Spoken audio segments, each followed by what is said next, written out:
ఆ! వెజ్‌లో ఏముంటుంది అనుకుంటున్నారేమోండి బాబు. ఒక్కసారి పొటాటో ఫ్రై ట్రై చేసి చూడండి.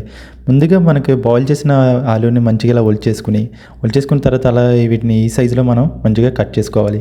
ఆ కట్ చేసుకున్న ఆలూని ఒక ప్లేట్‌లోకి తీసుకోవాలండి బాబు. తీసుకున్న తర్వాత నీట్‌గా కరివేపాకుని ఇలాగ చిన్న చాప్ కొట్టేసుకొని, మంచిగా ప్యాన్ పెట్టుకొని 2 టేబుల్ స్పూన్ ఆయిల్ వేసుకొని, ఆ వేసుకున్న ఆయిల్‌లో కొంచెంగా తడక, జీరా, ఇంకా ఎండుమిర్చి, కరివేపాకు ఇవన్నీ వేసుకొని మంచిగా వేగనివ్వాలి. తర్వాత అలాగే ఒక 3 రెబ్బలు వెల్లుల్లి కూడా మనం వేసుకొని మంచిగా మనం కలుపుకోవాలి.